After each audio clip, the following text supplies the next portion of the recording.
Oke teman-teman, selamat datang di Basban Ajar YouTube channel. Pada kesempatan kali ini, kita akan membahas latihan berikut ini. Tetapi, sebelum kita masuk ke pembahasan video, saya akan mengajak teman-teman untuk terlebih dahulu mengklik tombol subscribe pada channel ini dan nyalakan loncengnya, lalu klik like pada video ini jika kalian merasa terbantu. Oke, langsung saja kita masuk ke pembahasan videonya.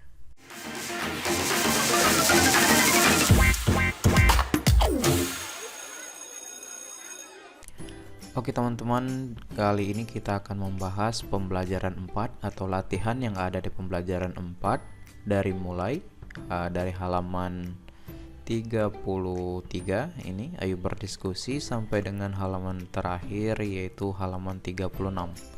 Oke, buku tema 7 kelas 6 kurikulum 2013. Kita langsung saja bahas dari halaman 33 terlebih dahulu. Ayo berdiskusi, langsung saja kita bahas. Ayo berdiskusi. Seorang dokter, guru, kepala sekolah, atau pemimpin lainnya memiliki tempat yang berbeda-beda saat bekerja. Namun, kepemimpinan mereka sangat penting bagi orang-orang di sekitarnya. Nomor 1. Menurutmu, apa yang akan terjadi apabila para pemimpin tersebut tidak memiliki nilai-nilai kepemimpinan yang baik? Jawabannya, jika seseorang pemimpin tidak memiliki nilai-nilai kepemimpinan yang baik, maka organisasi yang dipimpin oleh pemimpin tersebut akan mengalami kesulitan. Tujuan yang ingin dicapai bersama-sama dalam organisasi tersebut akan sulit terwujud atau tercapai. Itu jawaban nomor 1, silakan kalian salin. Kemudian nomor 2, kepada siapa saja pemimpin tersebut bertanggung jawab? Apa yang perlu disyukuri oleh seorang pemimpin? Jawabannya, seorang pemimpin bertanggung jawab terhadap diri sendiri, terhadap anggota-anggota yang ada di dalam organisasi yang dipimpinnya, bertanggung jawab terhadap masyarakat, bertanggung jawab terhadap bangsa dan negara, serta bertanggung jawab terhadap Tuhan Yang Maha Esa. Itu jawabannya, silakan kalian salin. Oke teman-teman, kita lanjut ke latihan berikutnya di halaman 34. Di sini ayo menulis. 1. Berikanlah contoh penerapan nilai-nilai kemanusiaan itu dalam kehidupan sehari-hari. Jawabannya, contoh penerapan nilai-nilai kemanusiaan. 1. Tidak membeda-bedakan teman atau dalam bermain dan belajar. 2. Menolong teman yang dalam kesulitan atau kesusahan. 3. Menjenguk teman yang sedang sakit. 4. Menghormati kakak kelas dan melindungi adik kelas. 5. Membantu orang tua dalam kegiatan harian di rumah seperti menyapu, mencuci, dan lain-lain. 6. Turut memberikan sumbangan untuk korban bencana alam. Itu contoh penerapan nilai-nilai kemanusiaan dalam kehidupan sehari-hari. Kemudian nomor 2, apa pendapatmu mengenai pelaksanaan nilai-nilai kemanusiaan di lingkungan sekitarmu?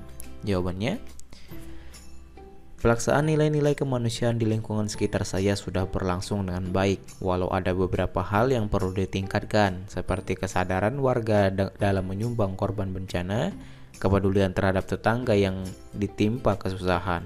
Itu jawabannya, silakan kalian salin. Kemudian kita masuk ke halaman berikutnya di halaman 35. Di sini ayo mencoba. 1. Carilah informasi mengenai peristiwa-peristiwa berikut. Carilah dari buku-buku referensi di perpustakaan sekolahmu. 2. Dari informasi yang kamu kumpulkan, buatlah laporan mengenai peran Indonesia dalam bidang politik di ASEAN. Oke, jawabannya di sini yang pertama, KTT 1 ASEAN di Bali 23-24 Februari 1976. Keterangannya, merupakan KTT pertama ASEAN yang diadakan di Bali 23-24 Februari 1976. Peran Indonesianya, nomor 1, menjadi penyelenggara KTT ASEAN. 2. Pembentukan sekretariat ASEAN yang berpusat di Jakarta. 3. Wakil Indonesia berhasil menjadi sekretaris jenderal ASEAN. Itu yang jawaban yang ini, yang jawaban yang pertama. Kemudian di sini kerjasama antar parlemen di ASEAN. Keterangannya, kerjasama antar parlemen AIPO merupakan bentuk kerjasama antar parlemen negara-negara ASEAN. Peran Indonesia yaitu yang pertama mengusulkan pembentukan kerjasama antar parlemen tahun 1974. Kedua, mendirikan secara resmi kerjasama antar parlemen tahun 1977. Itu jawabannya. Kemudian masuk yang ketiga di sini, pertemuan ke-44 Menteri Luar Negeri ASEAN 19 Juli 2011. Keterangannya, pertemuan ke-44 Menteri Luar Negeri ASEAN diselenggarakan di Bali pada tanggal 19 Juli 2011. Dalam pertemuan tersebut dibahas pembentukan Institut Perdamaian dan Rekonsiliasi AIPR.